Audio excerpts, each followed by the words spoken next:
एक famous YouTuber है, उन्होंने एक्स में एक पोस्ट किया है, आदि Shankaracharya touching the feet of शूद्र एट बनारस घाट, इस प्रकार का कैप्शन है उस फोटो में। उस फोटो को देखने पे जैसा लग रहा है वैसा नहीं है, उसका बदल जाएगा देखने का नज़रिया अगर आप उसको किस कॉन्टेक्स्ट में लिखा गया है वो आप समझेंगे। लेकिन इसको एक जनरल कॉन्टेक्स्ट में डालकर ये जो पोस्ट डालने वाले हैं वो चीज़ों को मैनिपुलेट करना का सोच रहे होंगे। इसका एक बार इसका मतलब क्या है एक बार जान लेते हैं। इसका किसी उससे मतलब नहीं है, किसी जाति धर्म संप्रदाय से। कहानी बिल्कुल ही अलग है।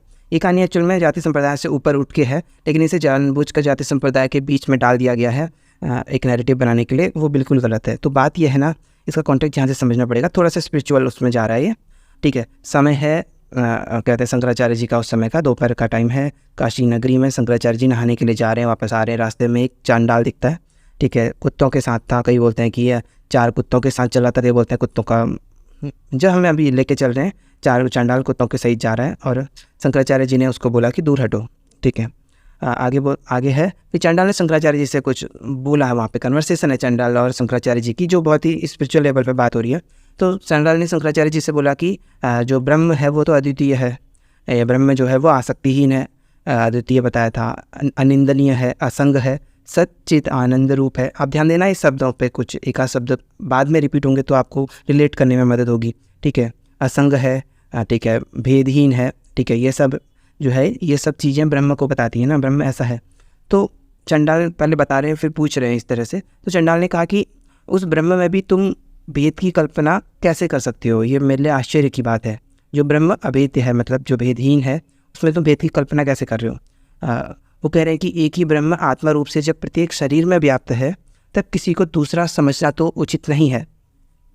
और इन्होंने ये भी कहा कि क्या होता है, कई सारे सन्यासी, उन्होंने यहाँ पे ये भी कटाक्ष भी डाला है कि कई सारे सन्यासी जो है क्या करते हैं, सन्यास जो फर्जी सन्यासी होते हैं वो बस चोला डाल लेते हैं और गृहस्थों को ठगते हैं, फिर हाथ में दंड धारण कर लेंगे, कमंडल धारण कर लेंगे, पीले कपड़े पहन लेंगे और बहुत चालाकी से वचन बोलेंगे, लेकिन उनको ज्ञान लेश मात्र भी नहीं होता है। तो उन्होंने शंकराचार्य जी को बोला कि हे विद्वान, तुमने जो यह कहा कि दूर हटो, तो इससे तुम्हारा मतलब क्या था? क्या तुम मेरी देह यानी मेरे शरीर को दूर हटाना चाहते थे, या मेरे इस देही को यानी जो शरीर में वास करता है इसे दूर हटाना चाह रहे थे? यह शरीर जो है अन्न से भरा होने के कारण यह अन्नमय है, तो क्या एक अन्नमय शरीर दूसरे अन्नमय शरीर से भिन्न है? ठीक है, ध्यान देना ये सब बातें किस कॉन्टेक्स्ट में हो रही हैं, ये शंकराचार्य जी के रिप्लाई से पता चलेगा। अभी नॉर्मल तो आपको लग रहा होगा कि सही चल रहा है, नहीं, सही नहीं चल रहा। सही शंकराचार्य जी के रिप्लाई में एक लाइन है जिससे क्लियर होगा बात कहाँ की चल रही है, ठीक है। उसके बाद उन्होंने कहा कि इस शरीर के भीतर रहने वाला जो जीव है, जो सारी क्रियाओं का दृष्टा होने के कारण साक्षी कहलाता है। ध्यान, शरीर के भीतर कौन सा जीव है जो साक्षी कहलाता है? वो आत्मा है ना, तो उसी की बात हो रही है। तो क्या एक साक्षी दूसरे साक्षी से अलग है, यानी आत्मा क्या अलग है दोनों में? यही पूछ रहे हैं कि प्रत्येक आत्मा जो है, जैसे ब्राह्मण और चंडाल में, अगर तुम आत्मा के हिसाब से भेद मान रहे हो तो तुम तो अद्वैतवादी हो, तुम्हारे लिए बात सोचना कि भेद मानना उचित है। उन्होंने इसके अलावा एक और एग्जाम्पल दिया, गंगा और मदिरा, मदिरा माने शराब। उन्होंने कहा कि जैसे गंगा है रखी एक कटोरी में, गंगा जल रखा है एक कटोरी में, मदिरा रखी है। अब दोनों में हम नीचे देख रहे हैं सूर्य को देख रहे हैं, सूर्य की परछाई। तो उन्होंने उसी बात में कहा कि गंगा में जैसे सूर्य की परछाई देखेंगे तो ज़्यादा स्पष्ट दिखेगी, अगर मदिरा में देखेंगे तो, क्योंकि मदिरा शायद डार्क कलर की होगी तो उसमें थोड़ा सा ज़्यादा अलग, दोनों में डिफरेंस अलग अलग आएगा। तो वो यही कह रहे हैं कि गंगा और मदिरा दोनों में भगवान सूर्य का अगर प्रतिबिंब अलग अलग भी आ रहा है तो क्या दोनों में जो दिखने वाला सूर्य है वो अलग है क्या? वो तो एक ही है। वो आत्मा के डिफरेंस में ही बात कर रहे हैं कि प्रत्येक शरीर में स्थित जो साक्षी आत्मा है वह तो एक ही है।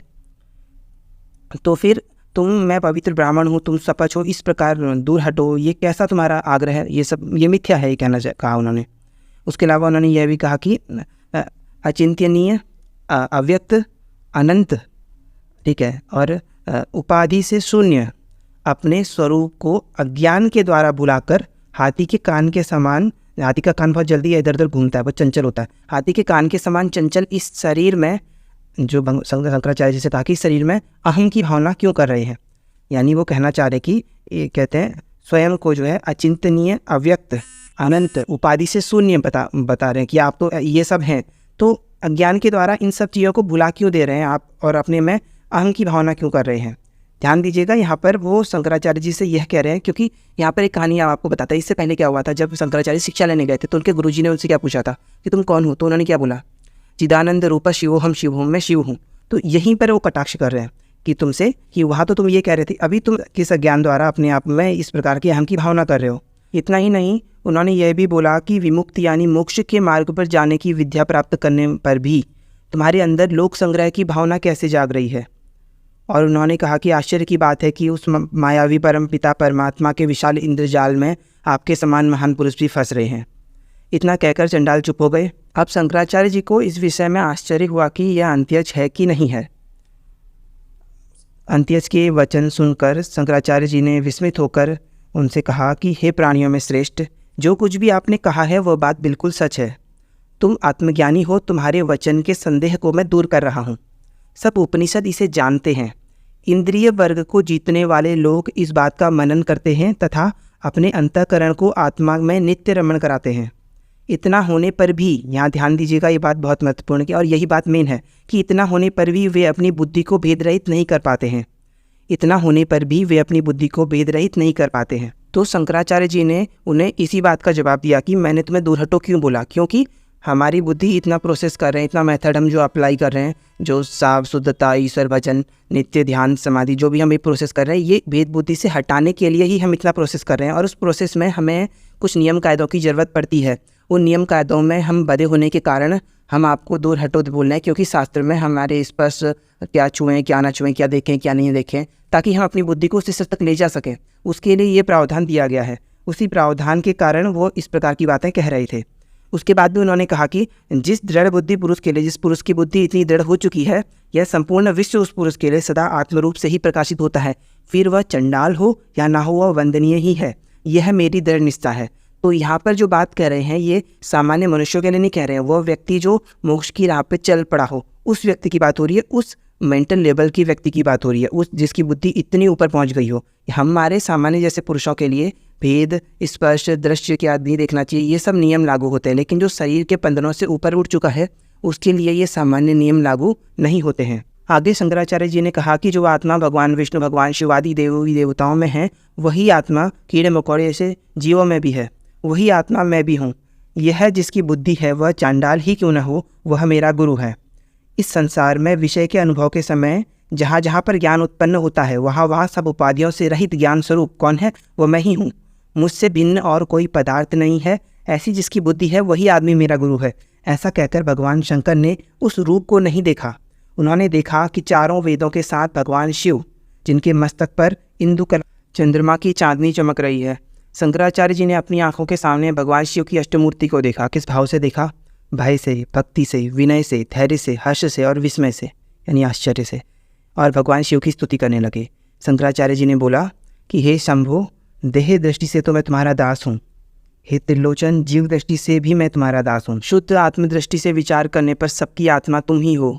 उस अवस्था में मैं तुमसे किसी भी प्रकार भिन्न नहीं हूँ। सब शास्त्रों के द्वारा विरचित किया गया यही मेरा ज्ञान है। आप निखिल वेद के सिर पर विराजने वाले अलौकिक मणि हैं। यहाँ पर अलौकिक मणि से भगवान शिव की तुलना की गई, जिसकी जो रोशनी है, जिसकी प्रवाह है, उसे संसार भीतर और बाहर से भी अंधकारहीन हो जाता है। तीनों लोकों में जिसको रखने के लिए कोई पेटी नहीं है, कोई स्थान नहीं है, कोई ऐसी खान है जहाँ पर यह मणि उत्पन्न होगा। और यह मणि जिसे पाने के लिए प्रेमी यति लोग एकांत में प्रयास करते रहते हैं, ऐसी मणि जिनके सर पर विराजमान है, उन भगवान शिव की उन्होंने स्तुति करी। तो यह था कहानी का सार। जो कहानी थी इस बारे में थी। और इस कहानी को क्या दिखा दिया गया है कि आदि शंकराचार्य किसी शूद्र के पाँव छू रहे हैं बनारस के घाट पर। तो यहाँ पर आप समझिए कि चीज़ों को किस प्रकार से तोड़ मरोड़ कर पेश किया जाता है। वास्तव की कहानी किस बात को बताने के लिए थी, किस भाव को बताने के लिए थी, ठीक है। और वैसे देखा जाए तो जिस भाव का ये विरोध कर रहे हैं, उस भाव में यह दृढ़ता लाती है और भी ज़्यादा। तो आपको ये जानकारी कैसी लगी, हमें कमेंट सेक्शन में कमेंट करके ज़रूर बताएं। और आपको ये भी बताएं कि क्या आप मेरी बात से सहमत हैं या कि नहीं सहमत हैं।